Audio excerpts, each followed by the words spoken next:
Hey everyone, and welcome to today's cyber series from the NSITSP. Glad you could all join us today. And today we're going to be going over mastering customer contracts and the legal essentials for IT service providers.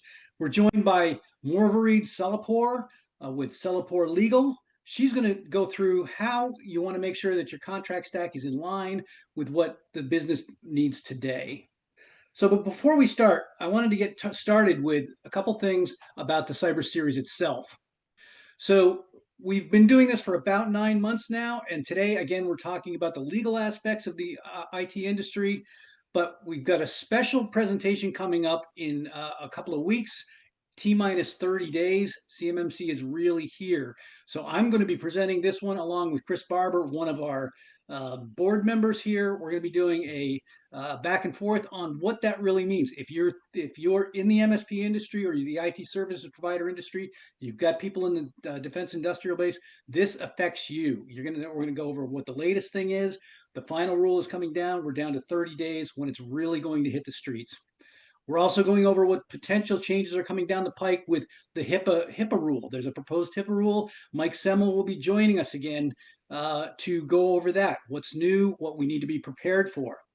We're going to go over building a security focused culture in November, and we're going to look at cyber insurance as a topic in December. So come back every month and join us for these cyber series where we really cover a lot of great topics, and we're building out a 2026 version now as we speak. So keep joining us on that.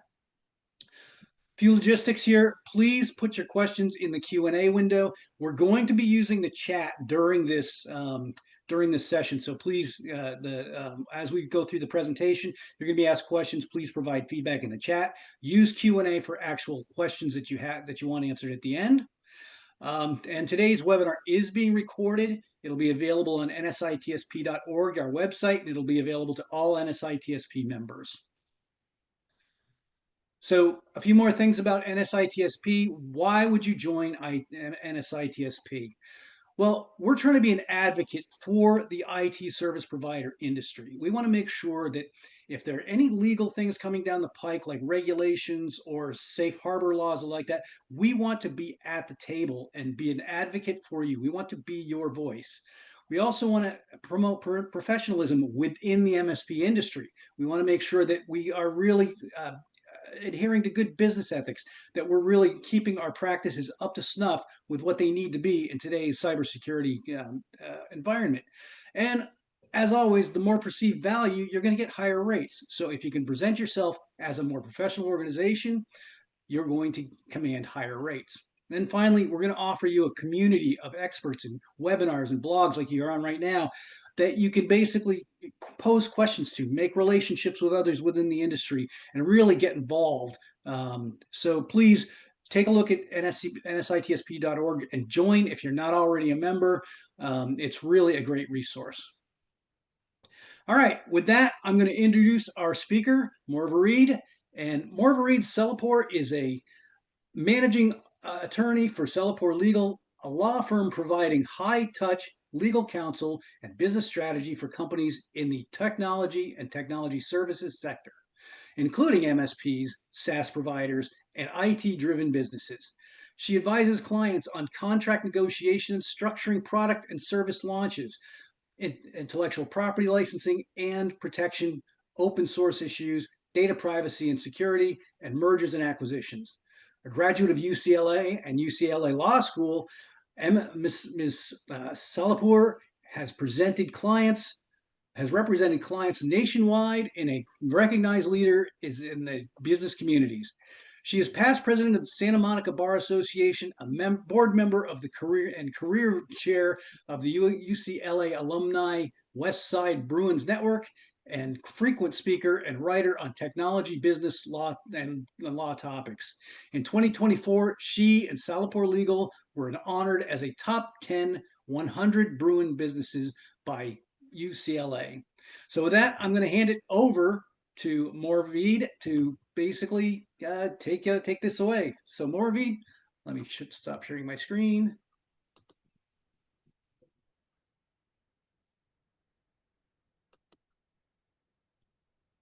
Great. So I will share my screen and then hopefully everyone can see now. Great.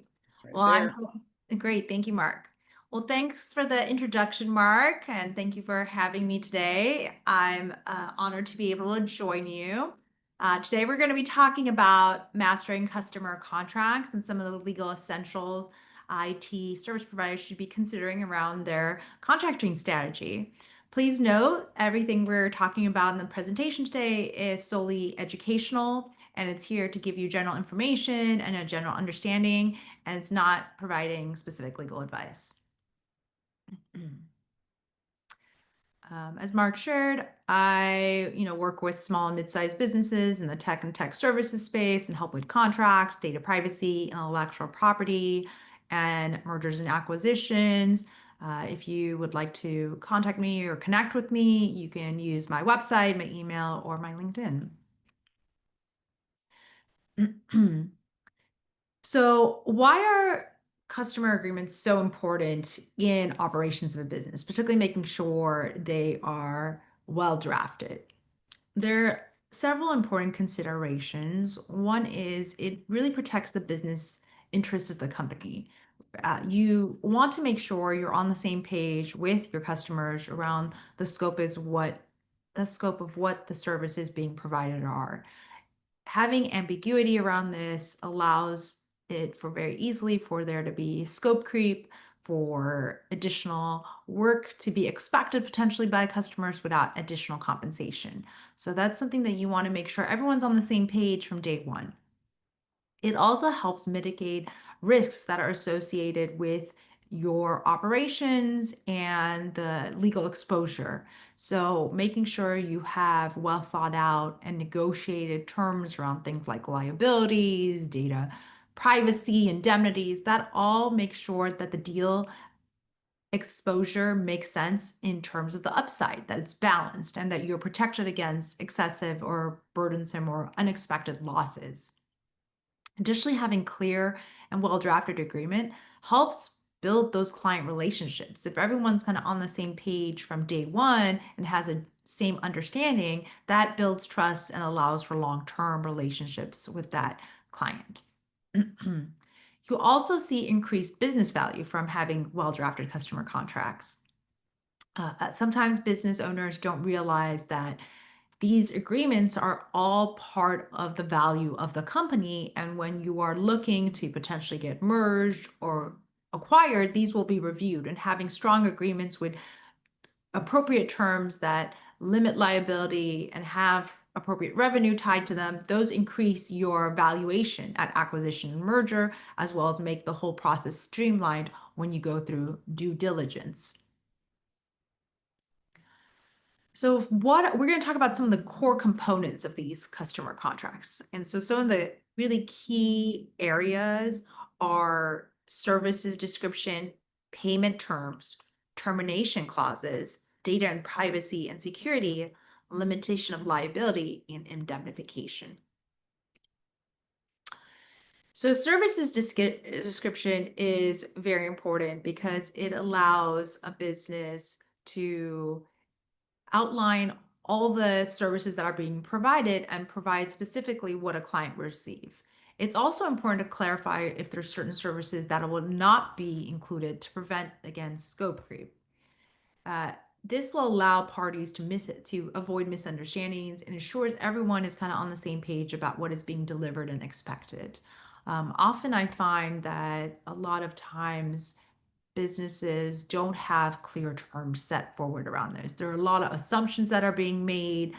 Statements of work are not very well drafted. There is confusion around what is actually being provided. So I think this is something that a lot of businesses have to work to make sure there are clear terms around everything from what is being provided in terms of the services, the deliverables, the timing, all of that. What's the payment structure for it? And a lot of IT services businesses often will have different offerings that they may provide to customers or try to offer customers. I have clients who are trying to do some flat fee packages. So you have to be really clear about what it is that is included in the package, what is not included. So there has to be a lot of thought put into how you're structuring what your offering is. And that has to be clearly documented in writing so that there is no confusion between the customer and yourself, because in that ambiguity lies where disputes arise.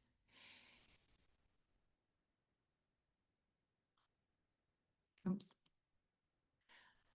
Payment terms are another key area for these agreements. You have to again think critically about your pricing model. And this again ties to the different offerings that you are wanting to use in your business. Are you going to have flat fee models? Are you going to have hourly? Are you going to have a mix? You also want to be very clear about the payment schedule, like when are payments due, particularly if you're using like a flat fee model. Is payment upfront? When is it upfront? How much of it is upfront? You also need to consider what kind of provisions you can put in place to ensure the payment process is more streamlined. So, can you encourage clients to maybe pay more in a more timely manner by having late fees? Do you have to consider, if there's certain clients you want to be more flexible with as you want to close the deal or they have a different situation? Do you want to have situations where you want to be able to suspend services if someone hasn't paid for a while? All of that is very important. And having really clear terms around all of this ensures predictability in your cash flow. And again, helps avoid disputes as well as increases your valuation again if you're looking at some kind of merger or acquisition. And often, these agreements can be multi-year agreements. So that's why you have to take the bigger picture look of like, okay, how am I going to ensure this relationship and value of this deal is it works for the next couple years. And so it's important to think about these things and thinking about even provisions around, okay, if we have a dispute over payment or an invoice, if you can put provisions around how do we deal that upfront or what's the process for dealing for that, so that again, you have a procedure whereby to streamline addressing a dispute before you're kind of in a moment where you're in a more tense environment with your customer. Termination clauses are also very important in these agreements. So termination are another item that is often negotiated for, and there's, two main types of termination. One is for cause, basically someone has materially breached an agreement, they didn't fulfill their obligations, so they have the ability to end the relationship. Another one is termination for convenience, basically someone being able to end the relationship without any reason. They can just say, hey, I don't want to work with you anymore, and that's it. So you as a business have to consider which one of these are you going to include? So for cause is pretty normal. That is, included all the time, right? That if someone materially breaches either side, there can be a termination of contract. There's usually a cure period. Convenience is the one that's more heavily negotiated. Not unusual for customers to sometimes try to push for one-sided convenience provisions, basically saying that they can terminate whenever they want for any reason, but that the service provider can't. That creates a situation where you may have invested time and resources into servicing that agreement. And if they're able to terminate for any reason at any time, you will have basically lost out on that investment into those resources and the time spent in cultivating that relationship. So it's important to think about what actually are the effects of the termination. And so does it make sense to agree to some kind of termination for convenience? And if it's something that is being insisted on, is there a certain amount of notice period that makes sense? Is there certain effects that we need to account for? So if we have bought, for example, software licenses for all their employees, does that mean they have to reimburse that for the term of those licenses, even if they terminate the relationship. So those are issues where you have to think about, okay, what are actually what is the fallout if someone terminates for convenience, and then how do we address that up front in the agreement so we're on the same page right now in terms of how we'll deal with issues around costs we've incurred to service them. Like we can't terminate these software licenses, so we will need to continue paying it. So how are we going to deal with that? How are we going to deal with transition issues? Often when someone is terminating, whether for cause or convenience, a customer is bringing on a new IT service provider. And so they want there to be a very smooth transition. So they will often expect the prior vendor to help onboard the new vendor. And you have to, and a lot of times I've found a lot of agreements don't address these issues. So there is unclarity of around whether that is being charged or not. So sometimes customers, because there is ambiguity, will be expect that to be performed at no cost. Obviously, a service provider doesn't want to provide that kind of service at no cost. So there is a dispute. But again, addressing it up front and thinking about, well, what is the fallout and effects of termination allows that to be addressed in their agreement so that if that situation arises, the parties already know how it's going to be handled. Uh, Doing that and making sure you're kind of addressing those issues, again, prevent you from suffering unexpected losses. So if there's just, a lot of times these effects are not considered. So for example, when someone agrees to a termination for convenience because they want to close the deal, and then a customer does terminate for convenience, they may be, again, left holding the bag with all these licenses or other resources they have perhaps hired to allow them to service that customer. So it's important to kind of think about it like long term, like what is the long term effect of this? Data privacy and security are another issue that is a key consideration that comes up in these agreements, and it's becoming more and more important as both data privacy and laws are becoming more prevalent. There's a lot more states that are passing data privacy laws. Some are passing multiple types of data privacy laws. There is no federal level law, except for like really targeted laws like HIPAA, but there isn't a general like data privacy law that deals with personal information and personal data. So everyone is kind of stuck complying with this kind of piecemeal framework of different states, which makes it more complex to operate a business. And customers are starting to really care about these issues, particularly as their exposure on the data privacy front is expanding. And they do not want to have liability, particularly when they're handling potentially sensitive data of their own customers, right?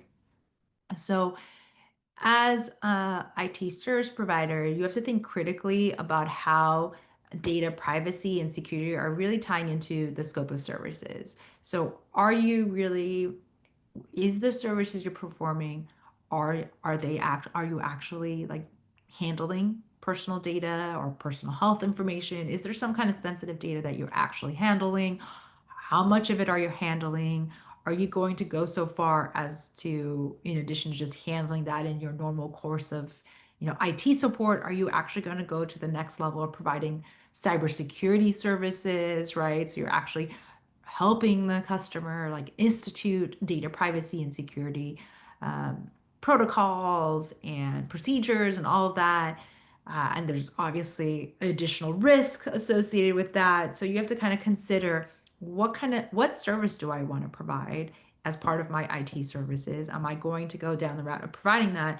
And what is my risk profile with there? And how much of the data will I be really touching, or my employees will be touching?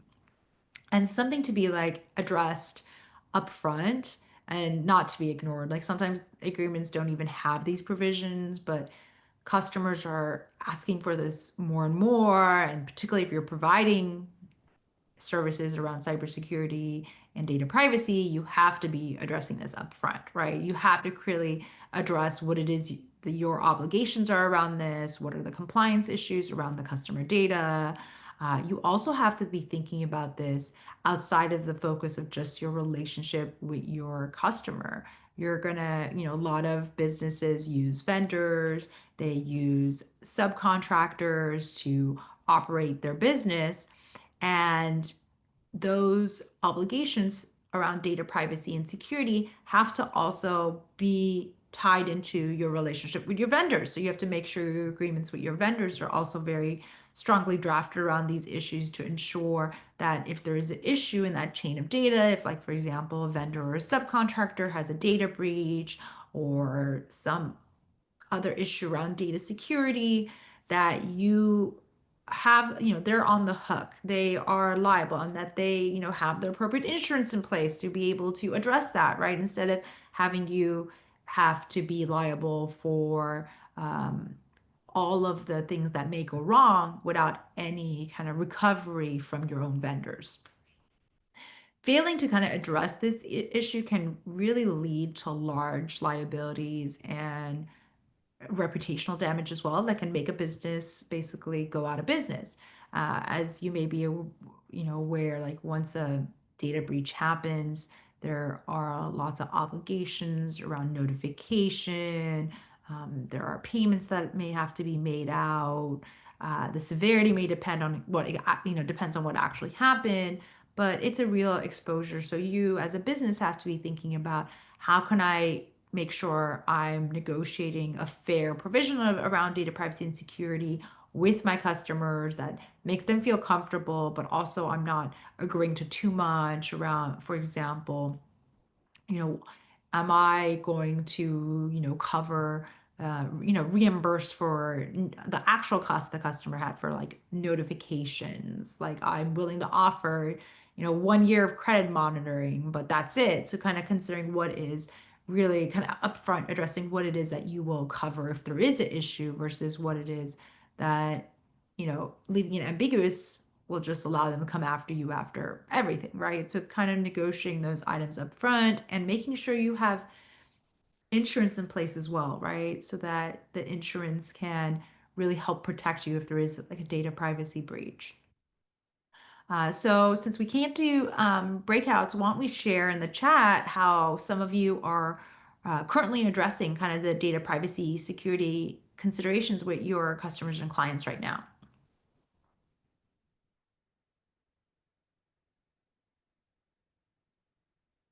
Oops.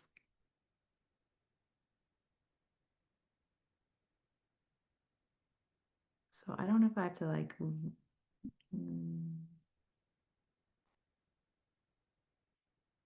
let me try to stop it, see if I can see the chat. Oops. Okay, Richard is talking about how he is making his clients responsible for end user licensor agreements for software they purchase, and they're not liable for any of this. Okay, is anyone, so that's, that's always good for the end users, but I guess, is anyone handling personal data or touching personal data, so they have had to directly address their own data privacy compliance with their customers?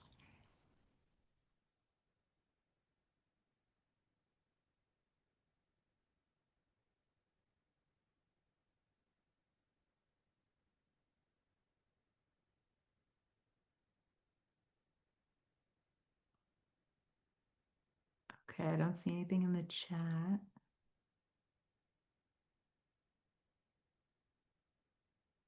Oh, someone, Maria's talking about how customers are more often asking for SOC 2 Type 2. Yes, that is definitely a nice way to shortcut some of the security protocols that businesses expect. So the SOC 2 Type 2 is actually like being able to have that kind of report to provide to a customer is a good way to streamline a lot of these negotiations, because sometimes customers will try to present a whole host of like a security policy that has a whole host of obligations they want their vendors to agree to. And it's risky agreeing to everyone's security policy.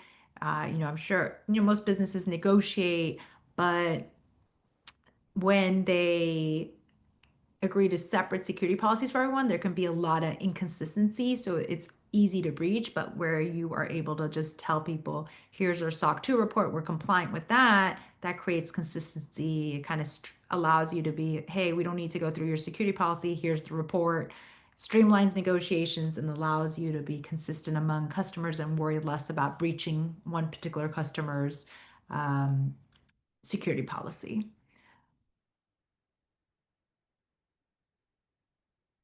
Yes, Keith, that's right. I think everyone does touch personal data. So Keith is talking about how everyone is touching personal data, even when a customer may not be aware. And I agree. I think I've run into IT service providers who try to take the position they're not really touching it because they are not targeting the personal data and they're just providing kind of remote services. But at one point, they still end up accessing personal data, perhaps when they remote in and look at someone's screen or something like that. So I think really data privacy and security should be addressed in all agreements. Richard Young says we require customer data to be encrypted in transit, at rest, in the cloud.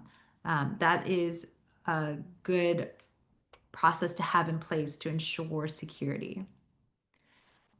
Mark asks, are MSPs signing a HIPAA business associate get handed to them by Medicare and providing along with their own? So with business associate agreements, I think it's a mix. So some companies have not gone through the process of preparing their own, which kind of puts you at a disadvantage because you then have to go negotiate off the customers. But businesses that want to be more proactive are basically putting in place their own BAA that they offer to their customers and then negotiate from there. So I think if you're at the point where you're seeing this issue come up often, I think it's important to put your own template together that you can offer. How do you get a solid agreement that covers the points of this without having a multi-page contract? Um, you do need a multi-page contract. So that was Scott's question about how you can do it without a multi-page. So you do need a multi-page contract because these issues have to be addressed. Potentially, it could be something where if you want to structure it more simple, it could be through um, a web agreement where it like cites to some terms that are available that are linked that are available on the web and on an order form or something. But ultimately, you have to address these issues. If it's really like a contract you're trying to do in one page, that is not sufficient to protect any business and will be full of ambiguity as there's gaps. Deanna's talking about RM vendors are using customer data security tools, using AI, are using customer data. Yes, a lot of AI. This is an issue a lot of businesses are facing. It has a lot of data privacy and confidentiality concerns, and a lot of people do not even understand those considerations go into play when AI tools are being used. I think some businesses are realizing the risk exposure. So one of the things have done for some clients is put together like AI policies to educate and require their employees to comply with. And some additional businesses are building their own internal tools. Yeah, and then David is talking about we shouldn't provide additional offboarding services beyond the lifetime. If they aren't a client, we shouldn't take liability on. I think that's a discussion to be had. Transition services are something that some clients expect and as part of the offboarding process. So I think if that is something that can come up, it's important to address how that situation will be handled, whether, the parties have to basically agree to like another statement of work just for the transition. And what kind of work will be included to transition? Is there some limit around that? Again, think putting a little forethought helps address avoid ambiguity so that when the situation arises, it's kind of a cleaner situation. Richard is saying I used ChatGPT to write a basic contract for me last year. Yay or nay? I would say nay. I've had clients who've been like, hey, this is what I wrote. Like, what do you think? Is this good? And it's one of those when you don't know what you don't know. And so I've never seen a good contract come from it. And to try to save it is more work than just to create a contract for a client based on my own kind of experience and what I've been using for clients in this space. So I find that the agreements from those online generators are just not up to par. Okay, let's go to this. I'm going to share my screen again so we can go to the next item.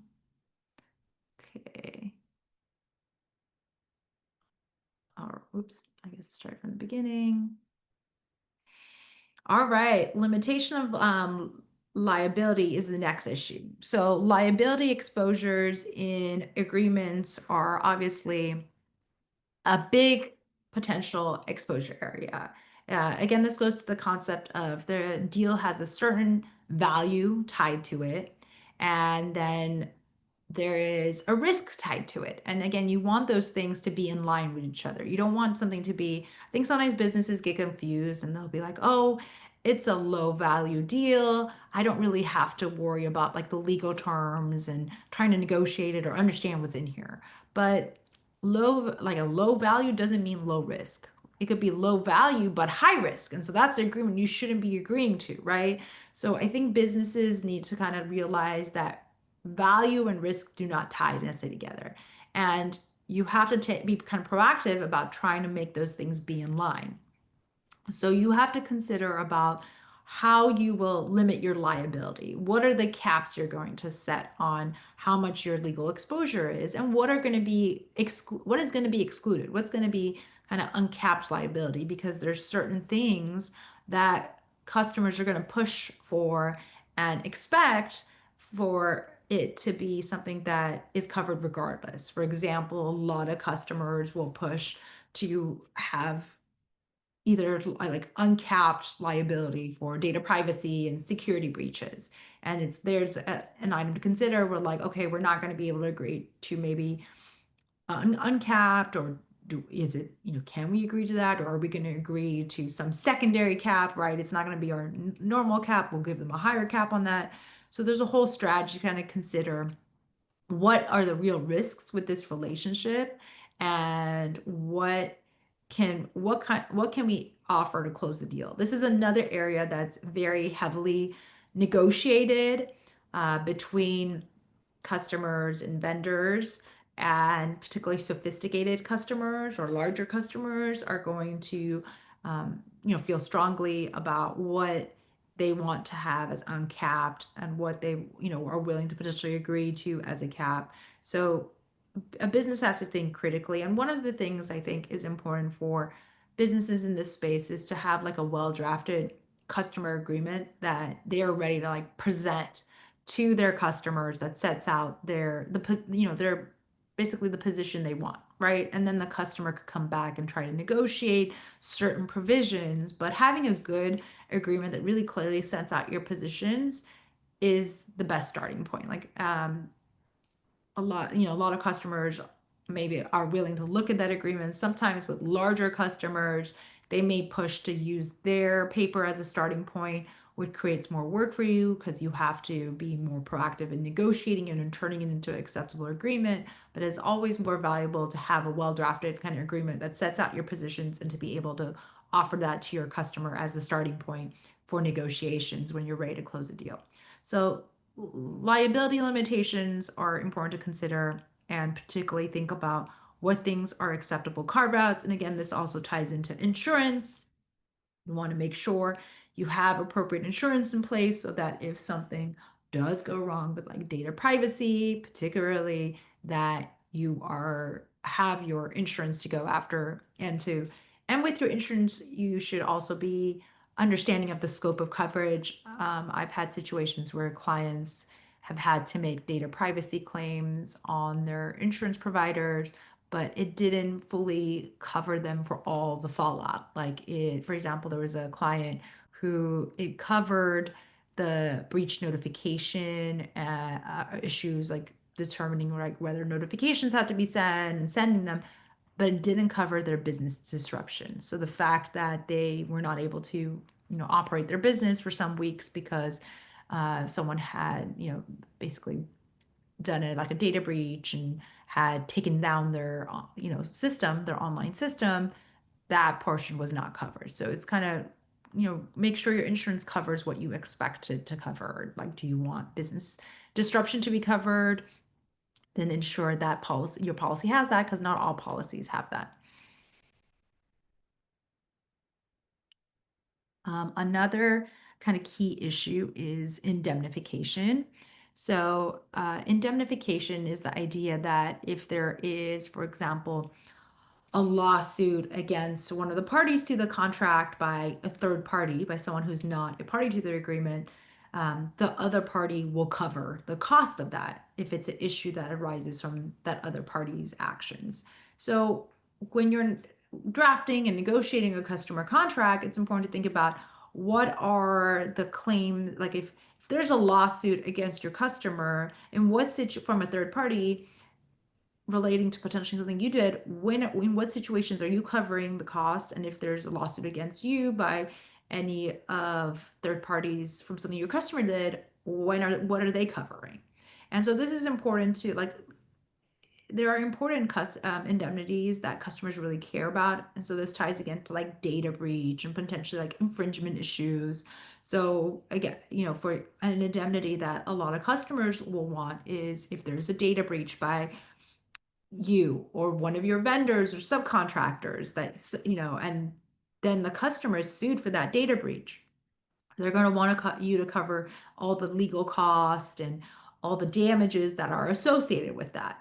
Similarly, there may be certain things that you want to be covered from legal claims that relate to their actions. So, for example, if they are, using like the software that you've held a license for them, or other hardware, or and their employees misuse that software or they infringe it, and that results in a claim against you by that software company, you'd want to be protected if they're like misusing what has been provided to them, right? So indemnities are used as a way to transfer risk between the parties and ensure that there's not kind of unfair liability to either party for something that they didn't really do, but the other party did, right?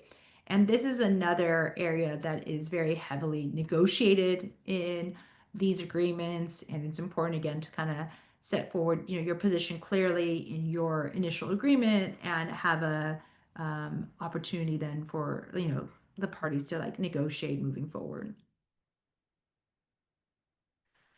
So, what are some common kind of pitfalls with customer agreements? So, one is the use of agreement forms from services like LegalZoom or a friend or colleague. These are just not well drafted. They're not really specific to your business or your particular offerings. In fact, I think it's important, even when you get your agreement drafted by your attorney, that I always tell my clients, like, oh, you should check with me like once a year, right? We should talk about uh, what services you're providing. Has there been a change? Do you have new offerings? And so we can update your agreement, because every year I find that the services that clients are offering, there's always some change, like some new product they're offering, some new service they're offering, some new structure they're exploring. And there's always changes in laws too. So revisiting it once a year to see, okay, what do we need to update? There's often maybe some new issues that come up where you had a dispute with a customer. You're like, oh, this dispute came up, so I want to like prevent this escalating in the future. So revisiting it once a year to update is like very important. Again, this ties to, and then having agreements that are written by a non-attorney. Those are, again, not appropriate for businesses. Everything is kind of really specific to your offering and your risk profile. And these agreements that come from non-attorney sources, they just don't address all the issues because they don't even understand all the issues that need to be addressed. A lot of these agreements I've seen, just key legal provisions are missing or inappropriately drafted or ways that just don't make sense. And I'll even like use the example. I had seen someone who had used they had found some agreement online. It was from like a larger company, so they basically thought they could just kind of use it and that would be a good fit for their business. And it ended up in a situation where none of their customers was paying because that situation was different and tied payment to some third party approval that had no relationship with what this particular business was doing. And so their clients were using that as a way to avoid payment. So again, like, getting something from like some service or online, it isn't really specific to your business. And that's where issues can arise. I also find another, unfortunately, too common issue that arises is businesses often move forward doing things just kind of like orally. There's no written agreement in place that really clearly sets out the agreement between the parties. Whether that be, and sometimes this can take various forms. It can be everything from no agreement at all to perhaps they enter into like a services agreement, but then they don't enter into statements of work for all the different services that are being provided. So there's gaps and there's unclarity around the actual terms of the relationship and what's being done. And this just leads to really complex disputes that are people get very emotional and they're heavily litigated.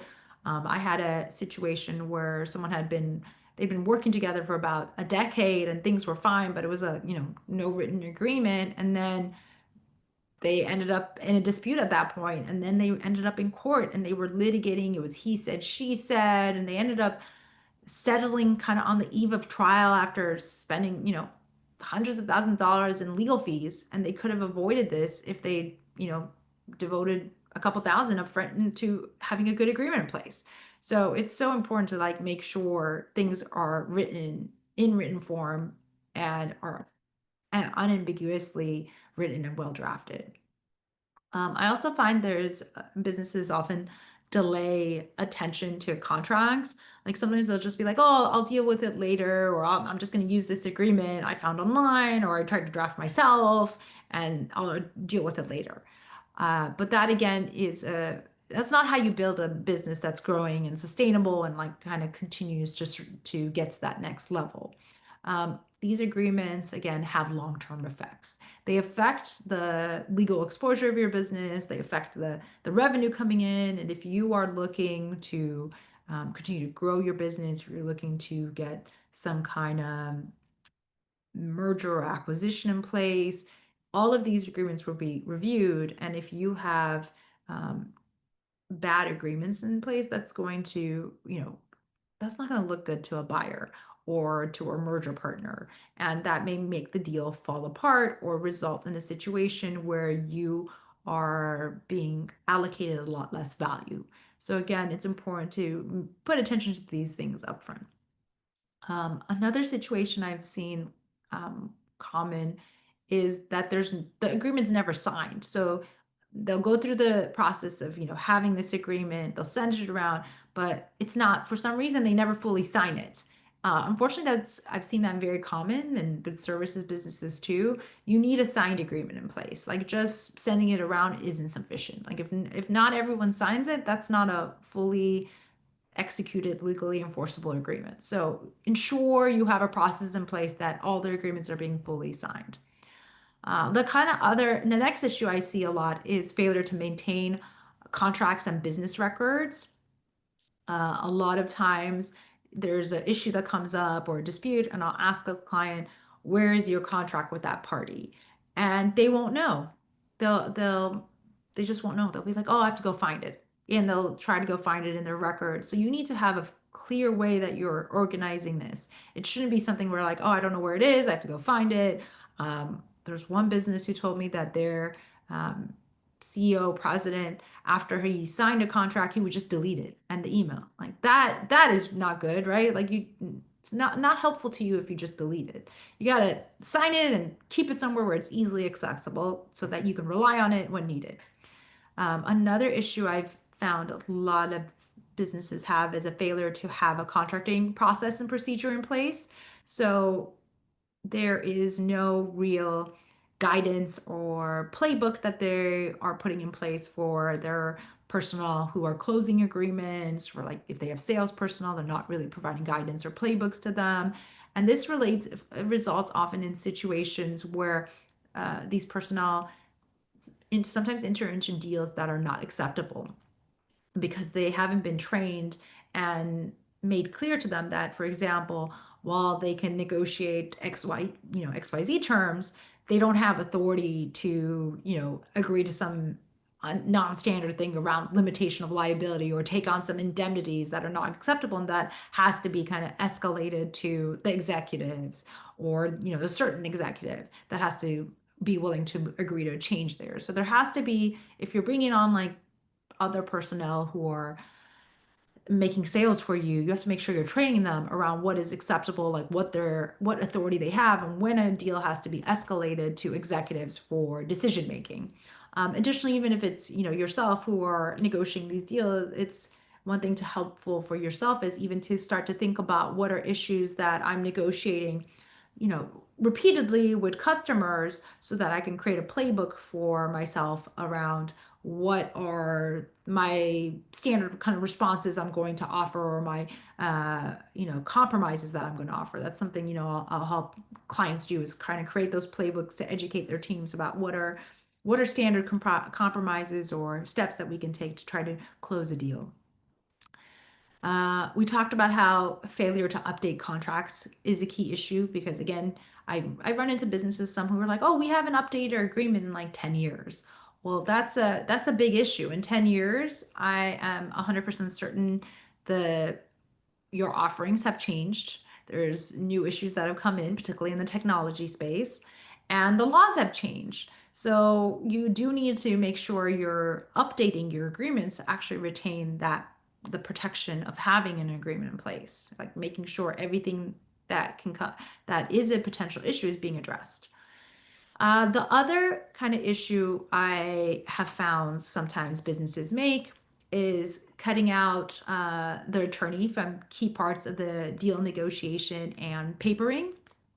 For example, I had a client who was negotiating a deal, and then they decided to kind of, they were like, oh, we don't really want to spend on legal, so we're just going to try to do it ourselves. And then I guess they ended up emailing the other side. The other side was using an attorney, and they emailed the other attorney and were like, oh, after signing it, and they're like, oh, was everything I wanted in there? And the attorney's like, not my problem. Yeah, I'm not your attorney. So they forwarded to me, and they're like, is everything I wanted in here? I'm like, why did you sign this without involving me? No, everything you wanted is not in here, right? They deleted XYZ. So again, if you're working with an attorney, don't cut them out of the deal negotiation and papering, because again, that is going to result in a situation that's not to your benefit. Um, so our next kind of topic to talk about are kind of like, what mistakes have you made with your customer contracts, and what can you improve on? So anyone want to share in the chat a little bit about that?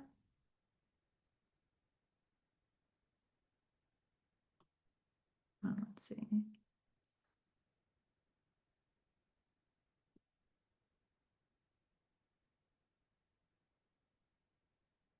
Let's see.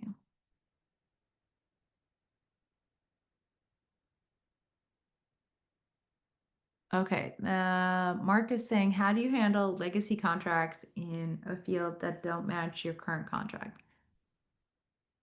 The legacy customer has not signed up on them.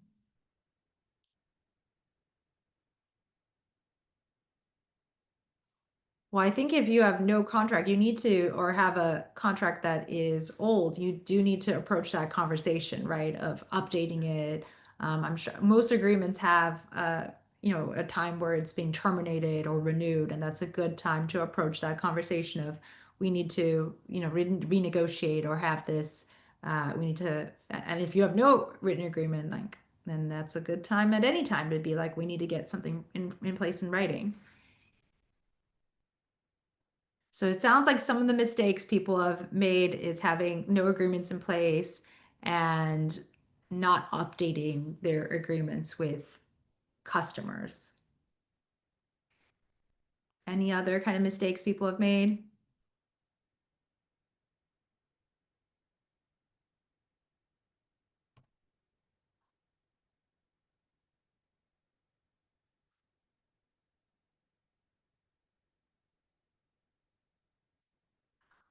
Corey shares that his contract termination clause was too generous for potential customers, and he had an instance where customers signed up for a longer term to get a lower price, knowing they would terminate early. Yes, that's one of the kind of issues where you have to kind of think about the long-term effects of this and what, particularly if you're allowing termination for convenience, what can be the fallout of that? But, it's Corey, it sounds like you learned from that situation and addressed it moving forward. James is sharing that he's guilty of not updating contracts. Yeah, that's a common issue. Important to kind of think about revisiting, particularly if it's been a while since, as we talked about, like services and laws change over time.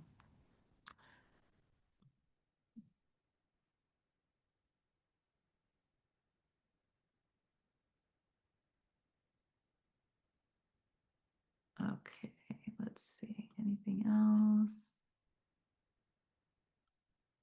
All right, then I will. Let's hold on. Let me see. Go back to share. Yes, Corey shares he's probably also not gone to his attorney when he should have. Yeah, that's a common issue I find as well. Sometimes people come to their attorneys a little bit too late to make it an easier resolution. All right. So this is my contact information if you want to reach out or connect. And I'm happy to just take general questions now.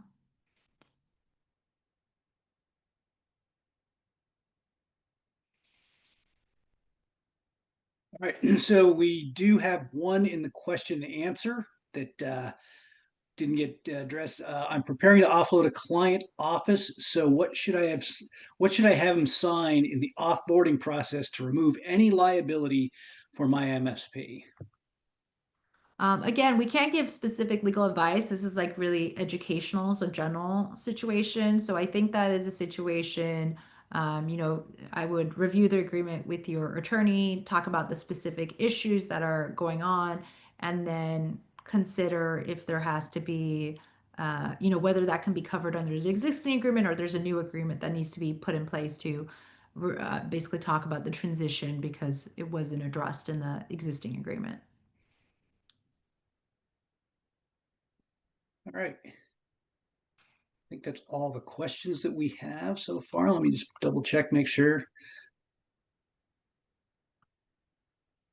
There's a comment in here. David Yates is saying he's responding to Corey. I give discounts at the end of a term or incrementally through the term, the last month of every year free as a discount if under contract. And that's in response to uh,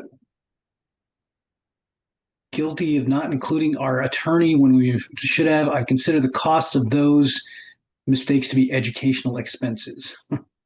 I think David is talking about his approach to probably addressing termination issues. And I think that's, it's thinking about, again, it sounds like David has gone through the process of putting some forethought into how he wants to structure it to, ensure that he is encouraging clients to stay on if he's giving him a termination for convenience. So again, I think it goes into when you are thinking about termination, you shouldn't just think about like, oh, well, it just means like we terminate the relationship. You have to think about what are like if someone does terminate, what are the fallout so that you can address those issues in the agreement and put in more detailed terms around the effects of termination to be able to basically feel comfortable that if someone does terminate, like you're not going to feel like, well, I lost out or that was unfair. And also, if there's a way you want to encourage people, like how to encourage them to stay on, right? Yep, yep. Sounds right. Is there a ballpark cost for a contract? Should we have multiple contracts, master services agreement followed by more specific contract for selected services? Um, Being new to contracts is like learning a new skill, as I think we can all relate to. Yeah, I think there are particularly, it depends on the structure of, well, it depends on what you kind of are providing for your particular services, right? In terms of how it's going to look. Often for IT service providers, a good structure is like a MSA with various statements of work. I find that sometimes uh, the issues arise around like not having, there's often like there's other things too, like often there's like support policies that go in, so like again it depends on like what you're offering and how detailed and clear you want the agreement to be. And so it's important to get like an attorney. If you're gonna like work with an attorney, they'd be able to help you like really consider what stage your business is at and what it makes sense to kind of include and maybe what to build on in the future. But I think at minimum, like having a very clear like um, master service agreement and then a clear statement of work is important too. And like one of the things I do with clients is because I find a lot of times clients like you will they will have an idea about what it is that they want their, for example, their offering to their customers to be, but they won't be able to really articulate that well in a statement of work. So often it's like they'll tell me like this is like what I want to offer, and then I'll be like, okay, let me turn it into language that's clear and makes sense and you can kind of use moving forward. And there's often issues they haven't thought about, so I'll be like, what about this, have you thought about this? And they'll be like, oh no, not yet. So it's kind of helping them actually like an attorney, a good attorney can help you actually draft your statement of work too and kind of make it consistent so that when you are presenting it, particularly if you're doing like services that are similar among clients or you're deciding to structure something even as a like a flat fee offering, and a good attorney can help you kind of draft that in a way that's really clear so that your statement of work isn't somewhere where you're kind of being confused or having ambiguity arise, even if you have a good master agreement. And the cost just really kind of depends again on how much assistance you want, how complex the agreement is going to be. I would say like a good agreement would at least require like something like you know eight to like 15 hours.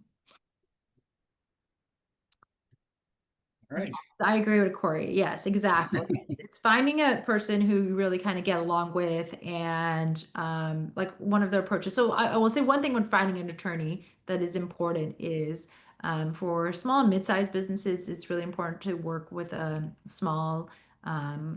a smaller like law firm because the larger law firms are used to working with larger businesses. They really prioritize those larger businesses and they will kind of off put you on junior associates who don't really know what they're doing. And working with a smaller business, it's a much different relationship. Like my clients, they really see me as partners in their business and they feel comfortable like calling me up. They know they're going to work with me directly. Like I work with them on a long-term basis. So I think that small and mid-sized businesses, that's the kind of relationship they need. They need that closer relationship than a relationship with a larger law firm where they just don't have that personal touch. All right. We have one final question. I see you're in LA. Are you able to help MSPs in other states, specifically Maryland? I've worked with clients in other states, particularly on like tech issues, since they're not these kind of tech issues, because they're not state specific. All right, great.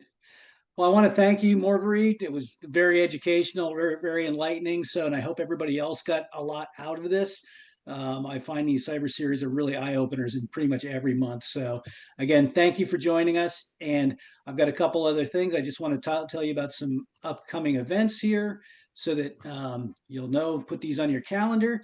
Again, T minus 30 days. CMMC is real. November 10th, it's going to start showing up in DoD contracts. If you're an MSP and you have any clients that really they're in manufacturing, likely they're going to be affected by this at some level. And you're going to be affected by it yourself because you have responsibilities, direct responsibilities in CMMC. So join Chris Barber and me on October 10th at 1 o'clock Eastern Time.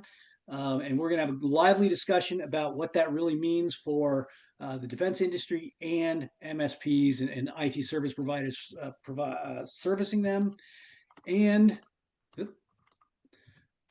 on October 22nd, we have Mike Semmel again joining us. He's going to give us an update on what's coming down with HIPAA. There's a proposed rule that when that drops is going to have some new requirements, especially again for IT service providers doing business with medical practices and anybody really under the HIPAA umbrella. So please join us, and we're really looking forward to seeing you. Again, thank you for joining us. Come back on October 10th and beyond.